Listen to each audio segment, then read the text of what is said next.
2-3 વર્ગના માણસો આવે, પેલા આવે ને એ બધા કે કલાકાર શું વાહન લઈને આવ્યા છે ને કેવા કપડા પહેર્યા છે ને આ બધું જોઈ જોઈને વિયા જાય. પછી બીજો વર્ગ હોય ને કે કોણ કેવું ગાય છે ને કોણ કેવું બોલે છે ને એ જોઈને વિયા જાય. પછી જે બેઠા હોય ને બાબુ એ ભજનના માલમી હોય, એ કઈક ભજનના ભૂખ્યા હોય એમાં કોઈ ખડકી ન ઉઘાડે એવું હોય, કપાણે બેઠા હોય પણ એવા ઓછા હોય. ઘણા ને એવું હોય કે ન રાખે સારું, હવે ઘરે ખડકી ઉઘડે એવું નથી ને આ જો આવડો બંધ કરશે તો અમારે ઘણી જગ્યાએ એવું થાય.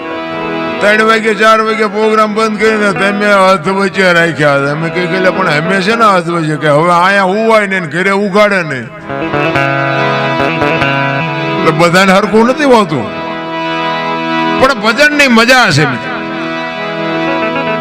કહેવાનો મારો અર્થ કે આ ધરતી કપ આવ્યો, આ વાવાઝોડા આવ્યા, આ દુકાળ પડે, આ કોરોના આવ્યો, કઈક એવું નથી લાગતું કે આપણી કઈક ખામી હોય છે મારી? અત્યારે નગર તમે જુઓ તો ભજન ને સત્સંગ ને ધૂનું ને હવન ને પ્રતિષ્ઠાયું ને મંદિર ને કથાયું ને કઈ ઘટે છે? આપણને એમ કે ભક્તિનો રાફડો ફાટ્યો એવું નથી લાગતું? હવે આટલી બધી જો ભક્તિ હોય તો પછી આટલું બધું બગાડ છે. ભગવાન શું નહીં સાંભળતો હોય? આપણે રાયડું નાખી છે નહીં સાંભળતો? આ પૈસા માણા ઉડાડે છે એ નહીં ભાળતો હોય? તો આમાં કઈ ખોટું રંધાતું હોય એવું નથી લાગતું? આટલું બધું આપણા ગઢ આટલું બધું નતા કરી હતું જ ને શું કરીએ? પણ તોય આવા રોગ ને આવા ધરતી કપ ને બાપુ આવું આવ્યું નથી. કાંઈક ખોટું રંધાય છે, કાંઈક આપણે વિચારવાની જરૂર તો છે. નકર મને તો એમ થાય કે આ જે સમય મળ્યો છે ને એવો સમય આપણા ગઢે ભાડ્યો નહોતો ને આવતો સમય કદાચ ગમે એવો આવે એ ખબર નથી. પણ બાપુ અત્યારની જે મજા છે ને, આ સ્વર્ગ છે ને એ આર્ય સ્વર્ગ છે. બાકી સ્વર્ગ પર બધા ઘણા નથી કહેતા એ કે સ્વર્ગમાં ઇન્દ્ર રાજા હોનાના સિંહાસન ઉપર બેઠા છે, અહીંયા ફુવારા છે ને ઇન્દ્રની અપસરાયું નાચ કરે છે ને અહીંયા કોઈક જી આવ્યું હોય કોને મારા પગ ઝાલવા?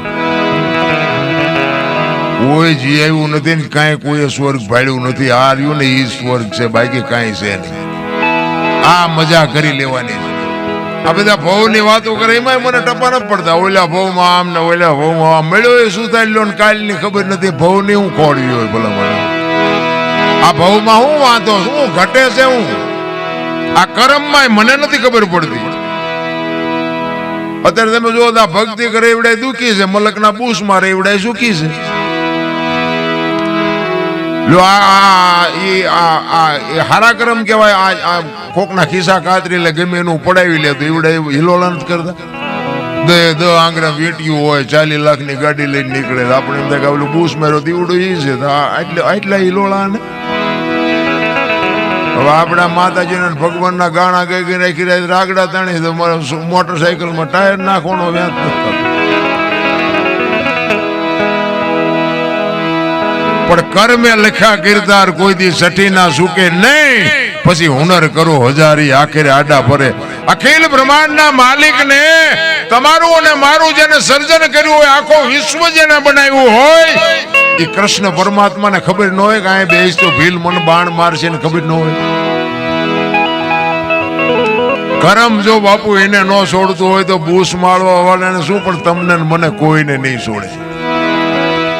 કરમ કોઈ દી છોડે નહીં. પછી ભલે હોય ભગવાન, પરાસીના પીપળે ભીલે લઈ લીધા પ્રાણ. તમે વિચાર તો કરો, એક ભીલ બાપુ અખિલ બ્રહ્માંડના માલિકને વિધિ નાખતો હોય તો કર્મની ગતિ શું છે? આપણે રામ રામ રામ કરી છે. સીતાજી રામને પરણ્યા, આખી જિંદગી મારો દી નો ગયો, શું કર્મ છે? દ્રૌપદીના ચીર લૂંટાતા હતા, અહીંયા કોણ નહોતું? કાળના જડબા ઝાલીને ઉભા રાખે એવા પાંડવો હતા.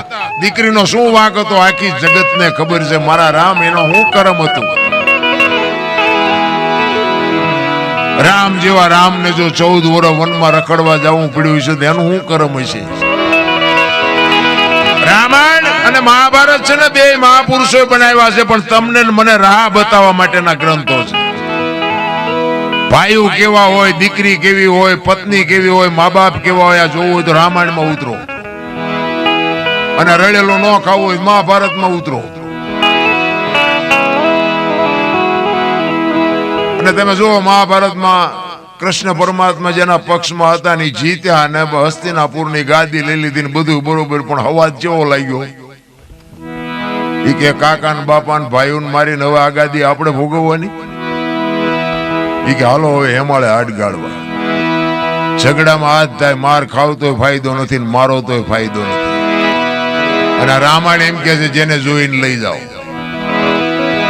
અખિલ બ્રહ્માંડ નો માલિક કૃષ્ણ રામ જેથી વનમાં ગયો આમ હાલતો થયો ને ત્યારે લક્ષ્મણ એમ કે છે કે ભાઈ હું તમારા ભેગો આવું છું.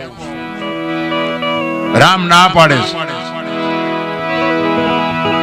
છે કે તમે મારા બાપ છો અને સીતા મારી માં છે, મારા મા બાપ વનમાં જતા હોય તો મારે અહીં રહેવાનો કોઈ અધિકાર નથી. નોખી નોખી માયુના છોકરા હતા મિત્રો, વિચાર કરજો કેટલો ભાઈ ભાઈ નો પ્રેમ હશે. વિચાર તો કરો ભલામણા. એક માના બે છોકરા હોય તો એક પાટલે બે જમતા નથી, ખૂંટિયા કાતરતા હોય એમ કાતરતા હોય. રામાયણ ક્યાં ગઈ? અરે અયોધ્યાની ગાદી એટલે દશરથ તારો દરબાર, ઇન્દ્ર જેની આશા કરે તેથી ભાઈઓ વિનાનું ભેકાર કડવું લાગે કાગડા. રામચંદ્ર પરમાત્મા હાલતા થયા ને લક્ષ્મણ કે છે મારે ગાદી નથી જોતી બાપુ, અયોધ્યાની ગાદી આવી હતી ને રામ જેથી વનમાં ગયો તેથી બાકસના ખોખા ઘોડે રખડતી હતી બાપુ, ગાદીનો ધણી નહોતો કોઈ. આ આપણે જોઈ તારે વેચ જમીન હાટું હગા ભાઈ ઢીબી નાખે. બોલો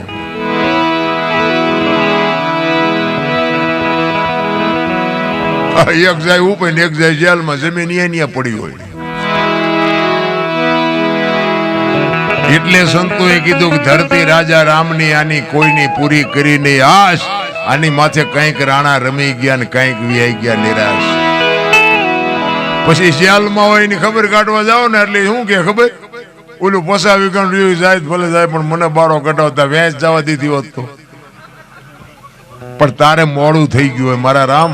સમયની બલિહારી છે, સમય બડા બલવાન છે. કર્મની ગતિ કોઈ તમે વિચાર કરો. થઈ થાવીને થાશે ત્રિકાળ જ્ઞાની મહાપુરુષ ગંગાનો પુત્ર ભીષ્મ છેલ્લે બાણની પથારીમાં હોવું પડ્યું. કાલ શું બનવાનું ઈ જેને ખબર હોય, પોતાના મૃત્યુને બાપુ પાછું જો ઠેલી શકતો હોય તો આ મહાપુરુષ કેવો હોય છે. કુરુક્ષેત્રના મેદાનમાં જેથી બાપુ હામ આવીને ઉભા રહ્યા ને તેથી કૃષ્ણ પરમાત્મા પાંડવના પક્ષમાં હતા અને ભીષ્મ બાપુ કૌરવના પક્ષમાં હતા.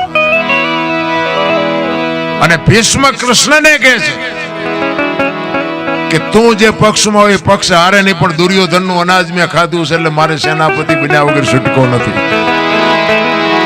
કૃષ્ણ કહે છે દાદા મારે કઈ હથિયાર ઉપાડવાના નથી, હું તો એક અર્જુનનો રથ લાવનાર સારથી છું. ત્યારે ભીષ્મ મનોમન કહે છે કે બીક તારી એકની જ લાગે છે, બાકી આ દુનિયામાં એવી કઈ તાકાત હતી કે ભીષ્મને હરાવી શકે. એવો ભીષ્મ ઈ કે તમે હથિયાર ન પડે એવું બને નહીં. ભીષ્મ કહે છે કૃષ્ણને. અને કૃષ્ણ બાપુ આમ પ્રતિજ્ઞા કરે છે ગમે એવું યુદ્ધ જામે ને તો હું તમારી સામે હથિયાર નહીં ઉપાડવા, તમારી સામે પ્રતિજ્ઞા કરું. અને એને પ્રતિજ્ઞા કરીને તરત જ બાપુ ભીષ્મએ પ્રતિજ્ઞા કરી કુરુક્ષેત્રના મેદાનમાં જો હથિયાર તને ન ઉપડાવું તો હું ભીષ્મ નહીં ભાઈ. અખિલ બ્રહ્માંડના માલિકની પ્રતિજ્ઞા તોડાવતો હોય એ સિદ્ધ પુરુષ કેવો છે. એને જો બાપુ કરમ ન છોડવું હોય તો આપણે આંકડા તો કાઢો, આપણે કેટલાના બૂસ માર્યા છે, કેટલાનું ઊભું સાર્યું છે, નહીં ભોગવવું પડે. અરે કોઈ દી નો છોડે રામ. ચોથા દિવસનું યુદ્ધ, ચોથા દિવસ ઉગ્યો ને એ 18 દિવસના યુદ્ધમાં ચોથો દિવસ ઉગ્યો ને અને બાપુ ભીષ્મ એવો ક્રોધિત થઈ ગયો ભાઈ. અને એ કે કાલની તારીખમાં ન પાંડવી પૃથ્વી કરી નાખું, ધરતી ઉપર પાંડવ જેવું નામ ન રહેવા દઉં. અને બાપુ કૃષ્ણ પરમાત્માનું કાળજું થડાક ઉછડાક મીંડું થવા કે દાદો બોલ્યો છે. કાલનું પરિણામ શું આવે કાંઈ કહેવાય નહીં. દાદો એમ બોલ્યો છે કાલ પાંડવોને રહેવા ન દો. અને રાતે નીંદર નથી આવતી કૃષ્ણને. અને આવી રીતે પૂનમની રાત્રે ચંદ્રમા ઉપર છે, અંજવાળિયું છે.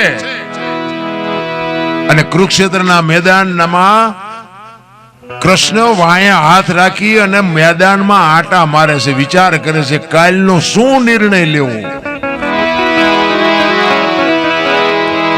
અને રાતે એમાં રખડે, એમાં એક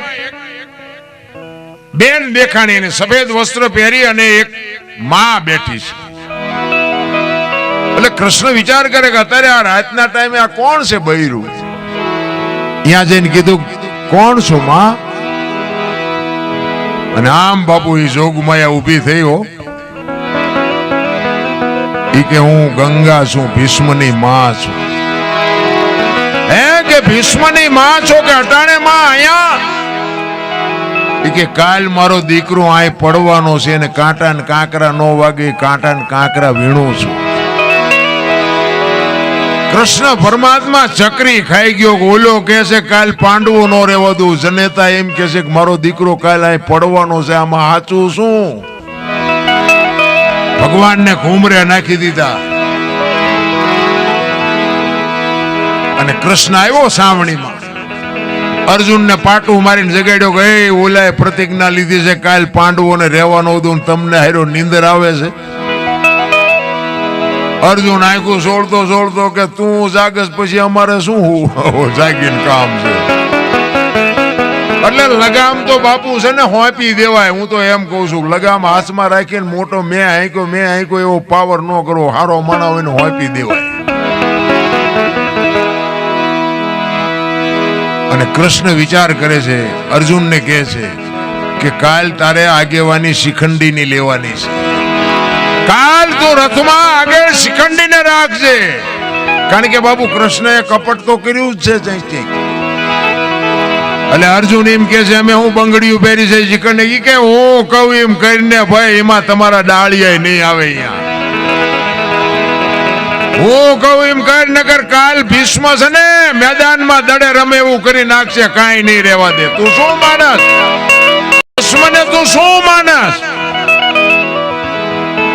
અને આ બાપુ આમ ફુરુજ નારાયણ કોર કાઢે, આમ હામાં રથ આવીને ઉભા રહ્યા. ભલે હોઈ ગયા ભાણ લવ તુહારા ભામણા, જેન મરણ લગમાન એ રાખજે કચ્છ પર આવું. ઉગો તું હરવડ જળાલ મજો કિરણો પાથરવા. હામાં રથ આવીને ઉભા રહ્યા. અને આમ શિખંડીની આગેવાની જા જોઈને ભીષ્મએ હથિયાર મૂકી દીધા કે તમારી જાતના બાય લાવો, મને તમે છેતરો નગર. તમારી એવી કોઈ તાકાત નથી કે તમે ભીષ્મને હરાવી શકો. અને પછી કૃષ્ણ અર્જુનને કહે છે કે હવે માર બાણ. ઈ કે પણ હવે આમને ઈ કે માર. હું જે તને કહું એ કઈ નગર કઈ નહીં રે. આયા મારું નહીં કામમાં આવે. અને ભીષ્મને બાપુ રૂએ બાણ માર્યા અને ભીષ્મ પડ્યા. ને પછી ઈ જ વખતે બાપુ માં ગંગા પ્રગટ થયો હો ન્યા. ત્રાંબા જેવી આંખો થઈને આમ કૃષ્ણ પરમાત્માની સામે જોયું કે મધુસૂદન મારા દીકરાને દગો કરાઈને મર્યો ને, પણ એ શિખંડીને ત્યાં રખવ્યો તો ના આગળ. કૃષ્ણને કહે છે ગંગા. એ શિખંડીને આગળ રાખ્યો ને કદાચ શિખંડીની જગ્યાએ જો તું ઉભો હોત ને તો તને ખબર પડત કે ગંગાના ધાવણમાં કેટલી તાકાત છે.